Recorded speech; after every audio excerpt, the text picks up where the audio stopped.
নমস্কার, নিউজ নাওয়ে আপনাদের সকলকে স্বাগত। আমি সুমি রয়েছে আপনাদের সাথে। চলে যাব বিস্তারিত খবরে। কেন্দ্রীয় বাজেট পেশের আগে রাজ্য সফরে এলো ষোড়শ অর্থ কমিশন। বৃহস্পতিবার মুখ্যমন্ত্রীর উপস্থিতিতে অনুষ্ঠিত হবে গুরুত্বপূর্ণ বৈঠক। আগামী 1 ফেব্রুয়ারি কেন্দ্রীয় অর্থমন্ত্রী নির্মলা সীতারমণ সংসদে পেশ করতে চলেছেন 2025-26 অর্থ বছরের কেন্দ্রীয় বাজেট।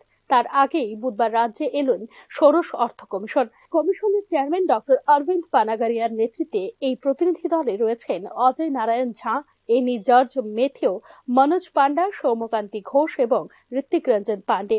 কেন্দ্রীয় বাজেট পেশের আগে ষোড়শ অর্থ কমিশনের এই রাজ্য সফর যথেষ্ট তাৎপর্যপূর্ণ বলেই মনে করছেন সংশ্লিষ্ট তথ্যবিজ্ঞ মহল। কেননা অর্থ কমিশনের উপর নির্ভর করে রাজ্যের সার্বিক বিকাশ। কমিশনের প্রতিনিধিরা রাজ্য সফরে এসে সরকারি কর্মকর্তা থেকে শুরু করে প্রশাসনের বিভিন্ন স্তরে, বিশেষ করে আর্থিক বিষয় নিয়ে যারা কাজ করে থাকেন তাদের সঙ্গেও পৃথক পৃথক ভাবে মিলিত হবেন বৈঠকে।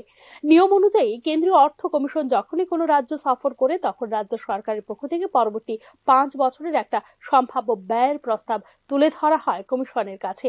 তবে যখনই কমিশন কোনো রাজ্য সফর করবে সেই রাজ্যে আগে অর্থ কমিশনের প্রদেয় অর্থ যদি রাজ্য সরকার পুরোপুরি খরচ করতে না পারে তাহলে কমিশন তাদের অর্থের বরাদ্দ ওই রাজ্যকে কমিয়ে দেয়। এক্ষেত্রে পঞ্চদশ অর্থ কমিশনের দেওয়া একটা বড় অংশের অর্থ রয়ে গেছে অব্যয়িত অর্থ প্রায় 1000 কোটি টাকা। এবার যখন কমিশনের প্রতিনিধিরা রাজ্যে আসবেন তখন এর জন্য জবাবদিহি করতে হবে রাজ্য সরকারকে। আগের সরকারের আমলেও তথাকথিত অর্থনীতি বিশেষজ্ঞদের কারণে কমিশনের দেওয়া অর্থ যথাযথভাবে ব্যয় করতে না পারায় স্বাভাবিকভাবেই পরের বারের বরাদ্দ কমিয়ে দিয়েছে কমিশন। এবারও যে তা হবে না তা কিন্তু একেবারেই হলফ করে বলতে পারছে না কেউই। কমিশন যদি অব্যয়িত অর্থ বিষয়ে সরকারের দেওয়া যুক্তিতে সন্তুষ্ট না হন তাহলে কিন্তু ষোড়শ অর্থ কমিশনের যথাযথ অর্থ প্রদান নাও করতে পারেন কমিশন। রাজ্য সফর করলে নিয়ম অনুযায়ী রাজ্য সরকারের এনলিস্টেড কর্মচারী সংগঠনগুলি কমিশনের সাথে দেখা করে তাদের লিখিত মতামত তুলে ধরে থাকেন। তবে ষোড়শ অর্থ কমিশনের প্রতিনিধিদের সামনে ওই কর্মচারী সংগঠনগুলি দেখা করতে পারবেন কি না বিষয়টি চূড়ান্ত হয়নি এখনো। সর্বশেষ পাওয়া তথ্য অনুসারে বৃহস্পতিবার সকাল 9টায় মুখ্যমন্ত্রীর উপস্থিতিতে গুরুত্বপূর্ণ বৈঠক করবেন ষোড়শ অর্থ কমিশনের প্রতিনিধিরা। বেলা 12টায় সাংবাদিকদের মুখোমুখি হবেন তারা। ব্যুরো রিপোর্ট, নিউজ নাও। উত্তর পূর্ব ভারতের বেস্ট পারফর্মিং স্টেট হল ত্রিপুরা। এক্ষেত্রে গ্রহণ করা হয়েছে বিজনেস রিফর্ম অ্যাকশন প্ল্যান। বুধবার 35তম শিল্প বাণিজ্য মেলার আনুষ্ঠানিক উদ্বোধন করতে গিয়ে এরকমটাই জানালেন মুখ্যমন্ত্রী ডক্টর মানিক সাহা। উত্তর পূর্ব ভারতে ফাস্ট গ্রোয়িং স্টেট হিসেবে পরিণত হয়েছে ত্রিপুরা। রাজ্যে বিনিয়োগ বাড়াতে নেওয়া হয়েছে বিজনেস রিফর্ম অ্যাকশন প্ল্যান। বুধবার 35তম শিল্প বাণিজ্য মেলার আনুষ্ঠানিক উদ্বোধন করতে গিয়ে এরকমটাই জানিয়েছেন মুখ্যমন্ত্রী ডক্টর মানিক সাহা। আমাদের সরকারও চেষ্টা করছে, আমাদের ডিপার্টমেন্টও চেষ্টা করছে। আমি ইন্ডাস্ট্রি ডিপার্টমেন্টকে ধন্যবাদ দেব যে আরো বেশি কি করা যায়, নতুন নতুন কিছু করা যায় কিনা। আমাদের যারা কর্মসংস্থানের কথা আমরা যেটা বলছি সেটা আরো বেশি করে কিভাবে কর্মসংস্থানের সুযোগ করা যায় সেই কাজগুলো করার জন্য। আমাদের এখানে ইজ অফ ডুইং বিজনেসের কথা যদি আপনারা বলেন, আমরা অলরেডি তারও রিফর্ম করার জন্য চেষ্টা করছি। পারফর্মিং যে বিষয় সেই জায়গায় বিজনেস রিফর্ম অ্যাকশন প্ল্যান সেটাও আমরা এখানে অলরেডি আমরা করেছি। বিভিন্নভাবে আমাদের যেসব প্রচুর পলিসি আমরা করেছি যাতে করে মানুষ বাইরের থেকে এসে খুব ইজ অফ ডুইং বিজনেস, এখানে স্বাগত পোর্টাল আমরা করেছি। আরামসে স্বাগত পোর্টালে কেউ যদি অ্যাপ্লাই করে উইদিন 30 ডেজের মধ্যে ডিফারেন্ট ডিপার্টমেন্ট থেকে যাতে ওরা এনওসি পেতে পারে সেই সুবিধা পর্যন্ত আমরা করেছি। উত্তর পূর্বাঞ্চলের বেস্ট পারফর্মিং স্টেট হিসেবে রাজ্যের পরিকাঠামো উন্নয়নে এডিপি থেকে 720 কোটি টাকার সহায়তা অনুমোদন মিলেছে বলেও এদিন জানিয়েছেন মুখ্যমন্ত্রী doctor Manik Saha. Best performing state হিসাবে এখন নর্থ ইস্টার্ন জোনের মধ্যে ত্রিপুরা কিন্তু তার নাম লিখে রেখেছে। এর মধ্যে আমাদের যে 9টি শিল্প এলাকা আছে সেটার যাতে আরো ইনফ্রাস্ট্রাকচার আমরা ডেভেলপ করতে পারি, এডিবি থেকে প্রায় 720 কোটি টাকার মতো আমরা আর্থিক সহায়তা সেটারও অনুমোদন হয়েছে। যদি আমরা এই ইনফ্রাস্ট্রাকচার যদি প্রপারলি আমরা না করি তাহলে কিন্তু বাইরের থেকে কেউই আসবে না।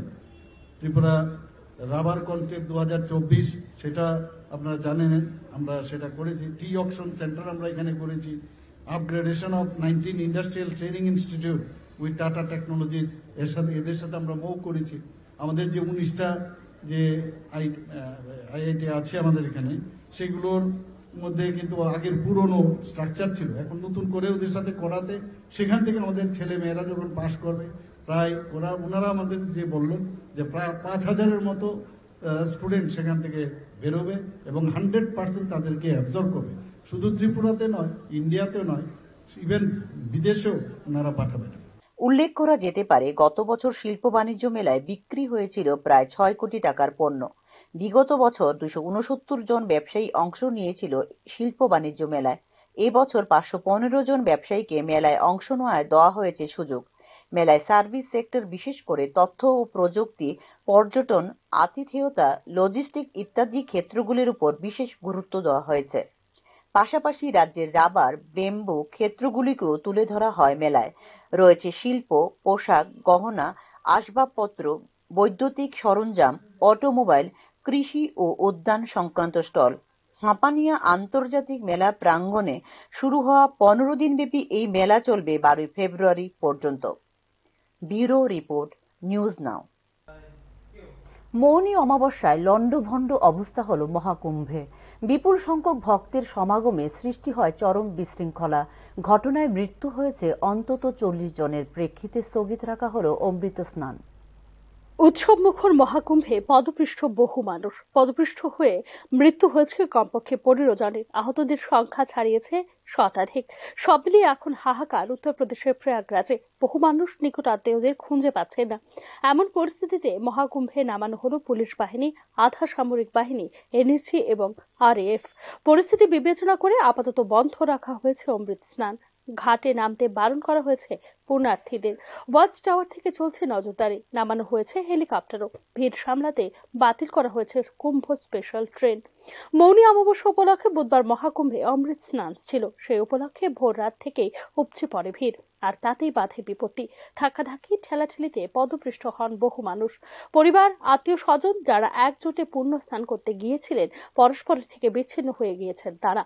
মাইকিং করে নাম ধরে ধরে ঘোষণা হচ্ছে যাতে পরিজনদের খুঁজে পান পুণ্যার্থীরা।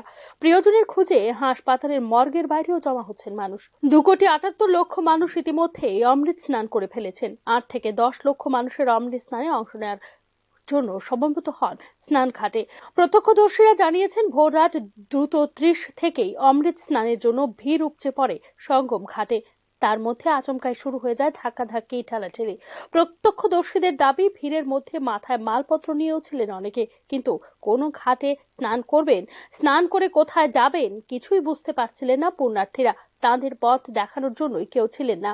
সেই সঙ্গে মেলা প্রাঙ্গণে ভারী ওজনের ডাস্টবিন বসানো ছিল। ভিড়ে তা চোখে পড়ছিল না। ধাক্কাধাক্কিতে ডাস্টবিনেও পড়ে যান অনেকে। ধাক্কা লেগে মাথা ফেটে যায় কারো কারো। সঙ্গমের মুখে ব্যারিকেড ভেঙে যাওয়ার পরই পদপৃষ্ঠ হওয়ার মতো পরিস্থিতি তৈরি হয় বলে জানিয়েছেন মহাকুম্ভের স্পেশাল এক্সিকিউটিভ অফিসার।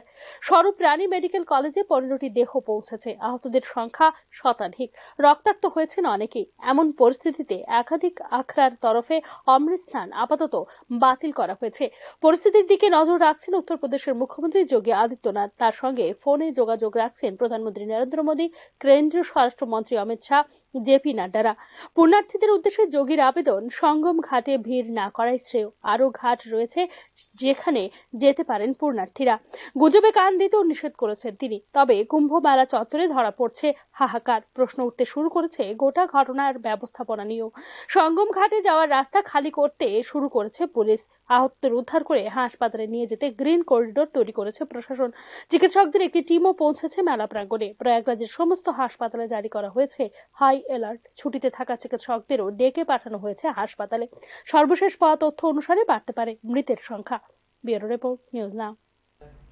2024 সালে সফল কিডনি প্রতিস্থাপনের পরে রাজ্য সরকার লিভার এবং হার্ট ট্রান্সপ্লান্ট সহ অঙ্গ দান এবং অঙ্গ প্রতিস্থাপনের জন্য রোডম্যাপ প্রস্তুত করার নেওয়া হয়েছে সিদ্ধান্ত। অঙ্গদান এবং প্রতিস্থাপন প্রক্রিয়া জোরদার করার জন্য ওয়ার রুমে গুরুত্বপূর্ণ সভা করেন মুখ্যমন্ত্রী ডক্টর মানিক সাহা। বৈঠকে অংশগ্রহণ করেন চেন্নাইয়ের মোহন ফাউন্ডেশন এবং নয়াদিল্লির এইমস হাসপাতালের চিকিৎসক আধিকারিকরা। উপস্থিত ছিলেন আগরতলা সরকারি মেডিকেল কলেজ এবং জিপিপি হাসপাতালের চিকিৎসক এবং রাজ্য সরকারের আধিকারিকরা।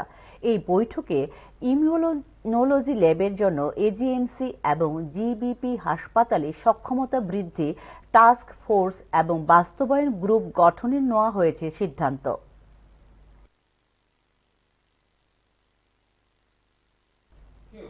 দন্তবিজ্ঞানের ওরাল ও ম্যাক্সিলোফেশিয়াল সার্জারি বিভাগে অনবদ্য অবদান রাখার জন্য ত্রিপুরার মুখ্যমন্ত্রী ডক্টর মানিক সাহার নামে স্বর্ণপদক প্রদানের ঘোষণা করেছে উত্তরপ্রদেশের কিং জর্জ মেডিকেল বিশ্ববিদ্যালয়। উল্লেখ করা যেতে পারে, মুখ্যমন্ত্রী ডক্টর মানিক সাহার নামে উত্তরপ্রদেশের কিং জর্জ মেডিকেল বিশ্ববিদ্যালয়ে চালু হয়েছে স্বর্ণপদক। ম্যাক্সিলোফেশিয়াল সার্জারি বিষয়ে সর্বোচ্চ নম্বর প্রাপ্ত স্নাতকোত্তর শিক্ষার্থীকে প্রদান করা হবে এই স্বর্ণপদক। বিশ্ববিদ্যালয়ের সমাবর্তন অনুষ্ঠানে প্রদান করা হবে এই স্বর্ণপদক।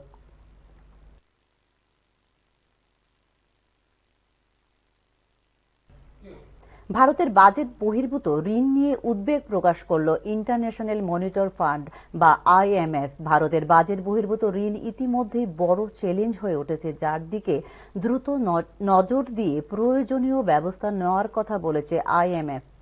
চাহিদায় মন্দা, শিল্প উৎপাদনে বদ্ধ দশা, নিত্য প্রয়োজনীয় সামগ্রীর অস্বাভাবিক মূল্য বৃদ্ধি, টাকার দামের নজিরবিহীন পতন, স্থায়ী চাকরির অভাব, চুক্তিভিত্তিক নিয়োগের বাড়বাড়ন্তে, আয়ের নিরাপত্তাহীনতার কারণে অতি জটিল অবস্থার মধ্যে রয়েছে ভারতীয় অর্থনীতি।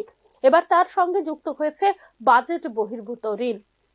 IMF এর গবেষণার রিপোর্ট জানিয়েছে, এই গুপ্ত ঋণ মানে বাজেট বহির্ভূত। রাষ্ট্রায়ত্ত সংস্থাগুলির অঘোষিত আপাতকালীন দায় এবং স্মার্ট সিটির মতো বিশেষ প্রকল্পের জন্য গঠিত বাজেট বহির্ভূত ঋণের তহবিল বিপদ বাড়াচ্ছে ভারতের। ইতিমধ্যে বড় চ্যালেঞ্জ হয়ে উঠছে এই বিষয় দ্রুত, যার দিকে নজর দিয়ে প্রয়োজনীয় ব্যবস্থা নেওয়া উচিত বলে সদ্য প্রকাশিত রিপোর্টে জানিয়েছে ইন্টারন্যাশনাল মনিটারি ফান্ড। ঋণের পরিমাণ মোট আভ্যন্তরীণ উৎপাদন বা জিডিপির 83% পৌঁছে গিয়েছে। এই ঋণ ইতিমধ্যেই সরকারি কোষাগারের ওপর ব্যাপক চাপ সৃষ্টি করেছে। এর সঙ্গে বিরাট পরিমাণ বাজেট বহির্ভূত ঋণকে যোগ করা হলে পরিস্থিতি যথার্থভাবেই অর্থনীতির জন্য অনুকূল নয় বলে ভারতকে সতর্ক করেছে IMF। কোষাগারীয় স্বচ্ছতা সূচকে দেশগুলির ক্রম তালিকায় ভারতের যে অবনমন ঘটেছে তা বাস্তবের আর্থিক সংকটের গভীরতাকেই তুলে ধরছে। সরকার এখন পর্যন্ত পরিস্থিতি সামলাতে ব্যর্থ। 2014 সাল থেকে এই সূচকে ভারতের অবস্থান তাৎপর্যপূর্ণভাবে নিচে নেমেছে। এই অবনমনে শুধু দেশ পরিচালনা নিয়েই প্রশ্ন ওঠেনি, বিনিয়োগকারীদের আস্থাও কমেছে। এই ঋণ নেওয়ার প্রবণতা আপোস করা হচ্ছে কোষাগারীয় শৃঙ্খলা রক্ষার সঙ্গে বলে রিপোর্টে উল্লেখ করেছে IMF। রাজ্য সরকারগুলির দিকে তাকালে দেখা যাচ্ছে তারা অনেকেই বিভিন্ন প্রকল্পে বিলুপ অর্থ খরচ করছে ঋণ নিয়ে, কিন্তু তারা এই ঋণ শোধ করতে পারছে না ঠিক মতো। বাজেট বহির্ভূত ঋণ ভেতর থেকে রাজ্যগুলির অর্থনীতিকে এতটা ভঙ্গুর করে রেখেছে যে এই কাজ তারা করে উঠতে পারছে না। IMF এর রিপোর্টের উপর ভিত্তি করে এরকমটাই মনে করছেন অর্থনৈতিক বিশেষজ্ঞরা। রাজ্যগুলি এই যে বাজেট বহির্ভূত ঋণ নেওয়ার ক্রমবর্ধমান প্রবণতা, তা আশু প্রয়োজন মেটালেও দীর্ঘ মেয়াদে রাজ্যগুলির উপরে ব্যাপক আর্থিক বোঝা তৈরি করবে বলে নিশ্চিত অর্থনৈতিক বিশেষজ্ঞরা। ঋণের সুদ পরিশোধ করতে মোট রাজস্ব সংগ্রহের 42% ব্যয় হচ্ছে কেন্দ্রীয় সরকারের। তার জেরে বাজেট বরাদ্দ কমছে পরিকাঠামো নির্মাণে, শিক্ষায়, স্বাস্থ্যে, 100 দিনের কাজের মতো কর্মসংস্থানের সুযোগ সৃষ্টির প্রকল্পে। গত 10 বছরের সামাজিক ক্ষেত্রে ব্যয় বরাদ্দ ছাঁটাই করে স্মার্ট সিটি, মডেল স্টেশনের মতো কিছু প্রকল্প ঘোষণা করে সেগুলি রূপায়ণের জন্য বাজেট বহির্ভূত ঋণের উপর বাড়ানো হয়েছে সরকারের নির্ভরতা। 1 ফেব্রুয়ারি বাজেট পেশ করতে চলেছে কেন্দ্রীয় সরকার। এক্ষেত্রে প্রয়োজন সামাজিক ক্ষেত্রে বাজেট বরাদ্দ বৃদ্ধি। তবে বাজেট বহির্ভূত ঋণের বোঝা মাথায় নিয়ে সামাজিক ক্ষেত্রে বরাদ্দ বৃদ্ধি কতটুকু করতে পারবে প্রশ্ন উঠছে তা নিয়ে। Bureau report, news now. ৭৬তম প্রজাতন্ত্র দিবসে নয়াদিল্লিতে টেবলো প্রদর্শনীতে দ্বিতীয় পুরস্কার পেল ত্রিপুরা টেবলো। বুধবার কথা জানিয়েছে কেন্দ্রীয় প্রতিরক্ষা মন্ত্রক। নয়াদিল্লিতে প্রজাতন্ত্র দিবসের ট্যাবলো প্রদর্শনীতে দ্বিতীয় পুরস্কার অর্জন করেছে ত্রিপুরা ট্যাবলো। বুধবারই কথা জানিয়েছে কেন্দ্রীয় প্রতিরক্ষা মন্ত্রক। প্রজাতন্ত্র দিবসে এবারের ত্রিপুরা ট্যাবলোর মূল বিষয় ছিল ভারতের বৈচিত্র্যময় সংস্কৃতিকে তুলে ধরা। এদিকে লক্ষ্য রেখে এবার ত্রিপুরা ট্যাবলোতে দেখানো হয়েছে খাদ্য পূজা তথা রাজন্য আমল থেকে চলে আসা চতুর্দশ দেবদেবীর বন্ধনা, আচার আচরণ ও তার তাৎপর্য। ট্যাবলোটিতে 3টি বিষয়ের উপর দেওয়া হয়েছে গুরুত্ব। প্রথমত, পরম্পরা ও আধুনিকতার সংমিশ্রণ।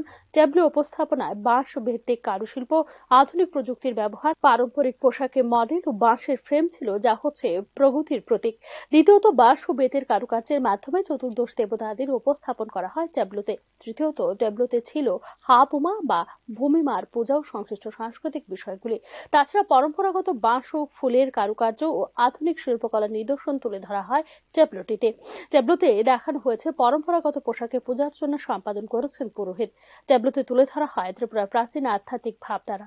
ব্যুরো রিপোর্ট, নিউজ নাও। সংসদীয় প্রণালীকে শেষ করে দেওয়ার চেষ্টা করছে কেন্দ্রের নরেন্দ্র মোদী সরকার। সিপিএম ত্রিপুরা রাজ্য সম্মেলন উপলক্ষে প্রকাশ্য সমাবেশে অভিযোগ করেন দলের রাষ্ট্রীয় সমন্বয়ক প্রকাশ কারাত। অপরদিকে মানুষকে বিভ্রান্ত করে কোনোভাবে মসন্দে বসেছে বিজেপি বলে অভিযোগ করেন প্রাক্তন মুখ্যমন্ত্রী মানিক সরকার। বিগত 11 বছরে মোদী সরকারের কার্যকালে দেখা গেছে তারা কিভাবে সংসদীয় প্রণালীকে শেষ করে দেওয়ার চেষ্টা করছে। বিরোধী দলের নেতাদের জেলে বন্দী করে দেওয়া হচ্ছে, বিরোধীদের উপর হামলা, তাদের মিথ্যে মামলায় ফাঁসিয়ে দেওয়া শাসক দলের কাছে সাধারণ একটি ব্যাপার। এমনকি সংবিধানকে নিজের সুবিধা অনুযায়ী সংশোধন করার চেষ্টা করছে মোদী সরকার বলে মন্তব্য করলেন সিপিআইএম এর রাষ্ট্রীয় সমন্বয়ক প্রকাশ কারাত। বুধবার আগরতলা আয়োজিত দলের প্রকাশ্য সমাবেশে এই অভিযোগ করেন প্রকাশ কারাত। पार्टी का जो केंद्र में अभी तक 11 साल का शासन रहा है और त्रिपुरा में 7 साल का भी उनका शासन रहा है, उससे हम यही सबक सीखना है कि जब तक भाजपा सरकार में है, सत्ता में है, हमारे देश में जनतंत्र खतरे में रहेगा। और इसीलिए मार्क्सवादी कम्युनिस्ट पार्टी तमाम सेक्युलर और जनवादी ताकतों के साथ मिलकर जनतंत्र की रक्षा के लिए संघर्ष करेंगे। ত্রিপুরা সিপিআইএম এর রাজ্য সম্মেলন উপলক্ষে এদিন রবীন্দ্র শতবার্ষিকী ভবনের সামনে আয়োজিত প্রকাশ্য সমাবেশে উপস্থিত ছিলেন প্রাক্তন মুখ্যমন্ত্রী তথা পলিট ব্যুরোর বরিষ্ঠ সদস্য মানিক সরকার। কেন্দ্রে বিজেপি সরকার ক্ষমতায় থাকলেও বিভিন্ন রাজ্যের সমস্যা সমাধান করতে পারছে না, কারণ তাদের প্রতিশ্রুতি পালনের সরকার সাহায্য করছে না। তাদের একমাত্র লক্ষ্য ছিল মানুষকে বিভ্রান্ত করে যে কোনো ভাবে মসনদে বসা। বেকারের চাকুরির সন্ধানে দিশেহারা হয়ে ঘুরছেন। ত্রিপুরার বেকার সমস্যা এখন জ্বলন্ত দৃষ্টান্তে পরিণত হয়েছে। 2018 সালে বিজেপি সরকারের দেওয়া একটি প্রতিশ্রুতি পালন করছেন না বলে এদিন মন্তব্য করেন মানিক সরকার। প্রথমে বলবার চেষ্টা করেছিলাম এটা প্রতারণার ফাঁদ। মুখে যা বলছে, যদি ভোট দিয়ে এদেরকে সরকারে বসবার সুযোগ করে দেন তাহলে তারা উল্টো পথে চলবে। ভারতবর্ষের অন্যান্য 8টা, 9টা, 10টা রাজ্যে যেখানে বিজেপি সরকার দখল করে রাজ্য সরকার করে চালাবার চেষ্টা করছে, সেখানকার অভিজ্ঞতার ভিত্তিতে এই কথাগুলো বলছে। এবং কেন্দ্রীয় যে সরকার চালাচ্ছে, ভোটের আগে এক কথা, ভোটের পরে সরকারে বসে আরেক কাজ, সেই অভিজ্ঞতা থেকে বলছে। কিন্তু আমাদের রাজ্যের মানুষ প্রায় 51-52% তারা বিভ্রান্ত হয়েছে। অভিজ্ঞতা কি? অনাহার, হঠাৎ অনাহার মৃত্যু, সন্তান বিক্রি, কাজের জন্য রাজ্যান্তরিত হওয়া, দেশের বাইরে যাওয়া, সেখানে গিয়ে বেঘোরে মৃত্যুর সম্মুখীন হওয়া, সে মৃতদেহ বাড়িতে পর্যন্ত মা বাবা ফিরিয়ে আনতে পারছেন না। ত্রিপুরা সিপিআইএম কে রুখতে নিরলসভাবে চেষ্টা করছে বিজেপি, কারণ প্রকাশ্য সম্মেলনে করতে জায়গার অনুমতি প্রদানে বাধা দিয়েছে রাজ্য সরকার। শেষ মুহূর্তে সোমাকান্ত মাঠের আবেদন খারিজ করেছে। এমনকি ধর্মনগর, সাবরুম, কমলপুর সহ একাধিক জায়গা থেকে আগত সিপিআইএম এর কর্মী সমর্থকদের বাধা দেওয়া হয়েছে। এমনকি পথ আটকে রাখা হয়েছে। খোয়া এবং কমলপুরের কর্মী সমর্থকদের ভয় ভীতি প্রদর্শন করে ঘরে পাঠিয়ে দেওয়া হয়েছে।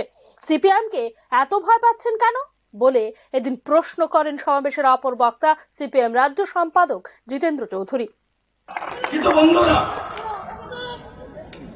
কেন এই আক্রমণ? এটা তো জনসভা না, আইন অমান্যতার সরকার নীতির বিরুদ্ধে আমরা আমাদের পার্টির সাংগঠনিক সম্মেলন সে আলোচনাটাই করতাম। এখানেই পরিষ্কার সিপিআইএম এর কণ্ঠস্বর মানে জনগণের কণ্ঠস্বর। প্রকাশ্য সমাবেশের মধ্য দিয়ে বুধবার থেকে শুরু হওয়া সিপিআইএম এর রাজ্য সম্মেলন চলবে 31 জানুয়ারি পর্যন্ত। আগরতলা টাউন হলে আয়োজিত এই সম্মেলনে নির্বাচন করা হবে দলের নতুন রাজ্য সম্পাদক। ব্যুরো রিপোর্ট, নিউজ নাও। সময় ছোট্ট বিরতির সঙ্গে থাকুন। আপনি দেখছেন নিউজ নাও, আমরা জানি কোনটা খবর। প্রথম আলো এলো শুদ্ধ সকাল, শুদ্ধ সলিলে আজ বাজালো ত্রিতাল, মন্দিরে শুদ্ধ পূজার ধ্বনি, অগ্নি শুদ্ধ হলো সিঞ্জিনি, পরিণীতা নারী তুমি অনুপমা, শুদ্ধ সোনায় সাজো হে নিরুপমা। শুদ্ধতার স্বর্ণ মন্দির, কালিকা জুয়েলার্স, আগরতলা। একটু চেষ্টাতেই দুল লেগে যায় নববধূর কানে, একটু চেষ্টাতেই মানিয়ে নেওয়া যায় বিবাহিত জীবনে। নানা অনুভূতি জড়ানো বিয়ের গয়না, শ্যাম সুন্দর কোম্পানি জুয়েলার্স। আপনি দেখছেন নিউজ নাও, আমরা জানি কোনটা খবর। বিরতির পর আবারও স্বাগত। দীর্ঘদিন পারিশ্রমিক না পেয়ে বুধবার কলাছড়া এলাকার ওএনজিসির অধীন বেসরকারি সংস্থায় কর্মরত শ্রমিকরা তাদের প্রাপ্য মজুরির দাবিতে ৮ নং জাতীয় সড়ক অবরোধ করেন। রাস্তা অবরোধের খবর পেয়ে ঘটনাস্থলে মনুবাজার থানায় OC Sanjib Debbarma, DC M Ratan Das সহ বেসরকারি সংস্থার ম্যানেজিং ডাইরেক্টর ছুটে গিয়ে শ্রমিকদের সঙ্গে আলোচনা করে তাদের পাওনা মিটিয়ে দেওয়ার আশ্বাস দিলে জাতীয় সড়ক অবরোধ মুক্ত হয়। ওএনজিসির অধীন দেবী ইঞ্জিনিয়ারিং কোম্পানি নামক বেসরকারি সংস্থায় প্রায় 1200 শ্রমিক কর্মরত। তাদের গত 2 মাস যাবৎ পারিশ্রমিক দেওয়া হচ্ছে না বলে অভিযোগ। কিছুদিন পূর্বেও তাদের প্রাপ্য মজুরির দাবিতে পথ অবরোধ করলে তখন কর্তৃপক্ষের আশ্বাস পেয়ে পথ অবরোধ তুললেও শ্রমিকরা এখনো পর্যন্ত তাদের প্রাপ্য মজুরি থেকে বঞ্চিত রয়ে গেছে। বেসরকারি সংস্থার কর্তৃপক্ষ দিনের পর দিন শ্রমিকদের মজুরি মিটিয়ে দেওয়ার আশ্বাস দিলেও শ্রমিকরা মজুরি বঞ্চিত রয়ে গেছেন। তাই তাদের প্রাপ্য মজুরির দাবিতে পুনরায় এদিন জাতীয় সড়ক অবরোধ করেন বলে জানিয়েছেন শ্রমিকরা। গত মাস ধরে আমরা ওয়ানজিসি কাজ করি, তারপর আমরা 3 মাস আগে আমরা কাজ করতেছি। এখন কোন কোম্পানি? ওয়ানজিসির দেবী কোম্পানির আমরা কাজ করে এখনো আমরা টাকাটা পাইতেছি না, তাহলে আমরা এখানে অবরোধ করতে লাগতেছি।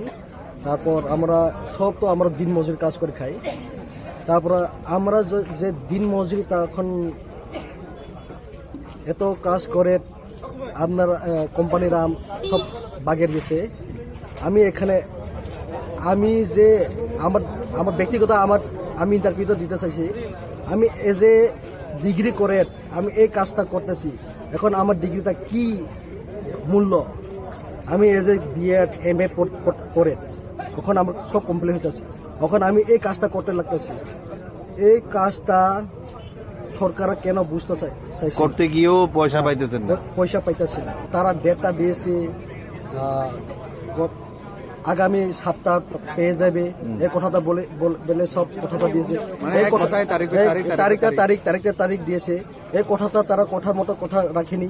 আমরা আবার এখানে অবরোধ করতে লাগতেছি আমরা সব মিলে। তবে পরবর্তী সময়ে জাতীয় সড়ক অবরোধের খবর পেয়ে মনুবাজার থানার ওসি সঞ্জীব দেববর্মা, ডিসিএম রতন দাস ও এলাকার বিশিষ্ট ব্যক্তিরা দেবী ইঞ্জিনিয়ারিং কোম্পানির ম্যানেজিং ডাইরেক্টরের সঙ্গে আলোচনা সাপেক্ষে শ্রমিকদের প্রাপ্য মজুরি মিটিয়ে দেওয়ার আশ্বাস দিলে শ্রমিকরা সড়ক অবরোধ মুক্ত করে। ব্যুরো রিপোর্ট, নিউজ নাও। বৈজ্ঞানিক সচেতনতা এবং উদ্ভাবন প্রচারের ক্ষেত্রে বিশেষ উদ্যোগ রয়েছে ডিএনএ ক্লাবের। বিদ্যালয় পর্যায়ে শিক্ষার্থীদের মধ্যে এই উদ্যোগকে পৌঁছে দেওয়ার কাজ করছে ত্রিপুরার বিজ্ঞান ও প্রযুক্তি বিভাগ। বুধবার ডিএনএ ক্লাবের উদ্যোগে রানীগাঁও দ্বাদশ শ্রেণী বিদ্যালয়ে আয়োজিত হয় বার্ষিক পুরস্কার বিতরণী অনুষ্ঠানে পঞ্চম থেকে দ্বাদশ শ্রেণীর শিক্ষার্থীদের তৈরি করা বৈজ্ঞানিক উদ্ভাবনকে সম্মানিত করা হয়। এতে প্রধান অতিথি হিসেবে উপস্থিত ছিলেন ত্রিপুরা বায়োটেকনোলজি পর্ষদের যুগ্ম সদস্য সচিব অঞ্জন সেনগুপ্ত। বিশেষ অতিথি হিসেবে উপস্থিত ছিলেন রাজ্যের বিশিষ্ট সাংবাদিক তথা সক্রিয় পরিবেশ কর্মী ডক্টর বিশ্বেন্দু ভট্টাচার্য। বক্তব্য রাখতে গিয়ে পরিবেশ এবং জলবায়ু রক্ষা করে বৈজ্ঞানিক উদ্ভাবন জারি রাখার জন্য শিক্ষার্থীদের বার্তা দিলেন আমন্ত্রিত অতিথিরা। এদিনের পুরস্কার বিতরণী অনুষ্ঠানে স্পেরো হাউস, বায়োচক, ভ্যাকুয়াম ক্লিনারের মতো প্রজেক্ট তৈরি করে প্রদর্শন করে বিদ্যালয়ের ছাত্রছাত্রীরা।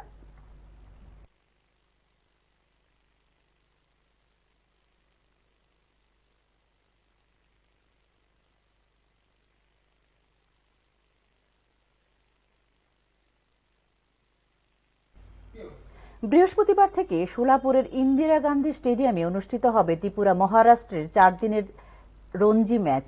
এলিট গ্রুপ এতে ত্রিপুরা ও মহারাষ্ট্রের অবস্থান প্রায় পাশাপাশি। দুদলের পয়েন্টের ব্যবধানও খুব একটা বেশি নয়। 6 ম্যাচে মহারাষ্ট্রের পয়েন্ট 14, 2টি ম্যাচে জয়, 3টিতে পরাজয় এবং 1টি ম্যাচ ড্র করে মহারাষ্ট্র। অন্যদিকে 6টি ম্যাচ খেলে 1টিতে জয়, 1টি হার, বাকি 4টি ম্যাচ ড্র করে ত্রিপুরা যদি মহারাষ্ট্রকে হারিয়ে দেয় বা লিড নেয় তাহলে লিগ টেবিলে নিজেদের অবস্থান আরও একটু উন্নত করে মরশুম শেষ করে ফিরবে রাজ্যে।